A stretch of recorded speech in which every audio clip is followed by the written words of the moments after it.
బ్రహ్మర్షి పితామహ పత్రిజీ పాదపద్మాలకి నమస్కరిస్తూ మీ అందరికీ సంక్రాంతి శుభాకాంక్షలు. ఈ మధ్యకాలంలో ఇంత గొప్పగా నేను పండుగ ఎప్పుడు జరుపుకోలేదు. లాస్ట్ టైం ఆ ప్రోగ్రామ్కి ముందు ఒక 10 రోజుల ముందు నుంచి ఆత్రంగా వెయిట్ చేశాను. 26 ఎప్పుడు వస్తుంది అని వెయిట్ చేశానని పత్రిజీకి చెప్తే ప్రోగ్రామ్ అయిన తర్వాత 25 తర్వాత 26 వస్తుందని చెప్పారు. కానీ అయినా ఈసారి ఇంకా మారలేదు. 13 తర్వాత 14 వచ్చింది. నేను మాత్రం 1వ తేదీ నుంచి వెయిటింగ్, ఎప్పుడు రావాలి ఇక్కడికి అని.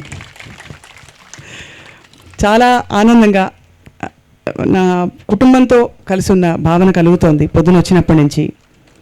వచ్చినప్పుడు నిజం ఇది వాస్తవం. ఆ క్రిస్టల్ పిరమిడ్ చూపిస్తానని తీసుకువెళ్ళారు.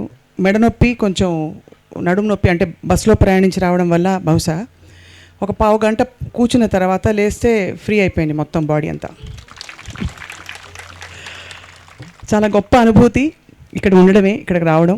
ఇంకా భగవంతుడు నాకు తీరిక ప్రసాదించి ఇక్కడికి వచ్చే అవకాశాలని ప్రసాదించాలని చెప్పి గురుగారు పత్రిజీ సమక్షంలోనే దేవుణ్ణి అడుగుతున్నాను. వారు ఎన్లైటెండ్ మాస్టర్. ఇంకా వారి గురించి చెప్పే సాహసం కూడా నేను చేయలేను.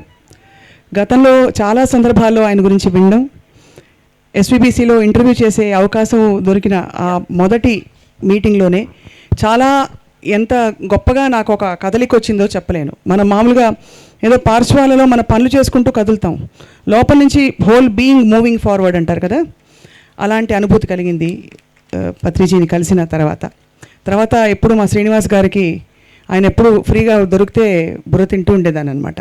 మనం వెళ్ళాలి, పిరమిడ్కి వెళ్ళాలి అని. అలా వెళ్ళడం జరిగింది. అక్కడ కూర్చున్నప్పుడు ఎందుకో మనసులో తలంపు వచ్చింది, ఇక్కడ ఒక్కసారి పాడనిస్తే బాగుండు అని. నేను అనుకున్న పావు గంట లోపల పత్రిజీ టీంలో ఉన్న ముఖ్య సభ్యులందరూ వచ్చి పాడమని చెప్పారు.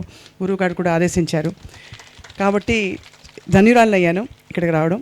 ఇక వారి విద్వత్తు ముందు సంగీత, ఈ మిగతా విషయాలన్నీ ఒక ఎత్తు అయితే సంగీత విద్వత్తు ముందు పాడగలగడం అనేది చాలా గొప్ప. ఇవాళ తెలిసింది పత్రిజీ మీరు పినాకపాణి గారి దగ్గర నేర్చుకున్నారని చెప్పి. వారి గురు పరంపరలోనే నేను కూడా నేర్చుకున్నాను. నాకు చాలా సంతోషం వేసేసింది, ఇంకా ఎక్కువ సంతోషం వేసేసింది. అందుకే అంత అద్భుతంగా అసలు అన్ని రాగాలు, ఇటు హిందుస్థానీ బేస్డ్ రాగమ్స్, లైటర్ రాగమ్స్, చాలా పూర్తి కర్ణాటక రాగాలు కూడా అంత గొప్పగా పలికిస్తారు వారి వేణు గానంలో. అంటే మరి అది సామాన్యమైన వాయిద్యం కాదు.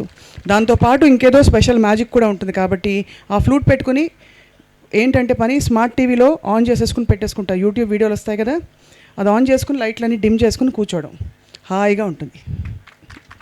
అది నా routine. So I'm blessed Patriji to be here. I thank you from my heart.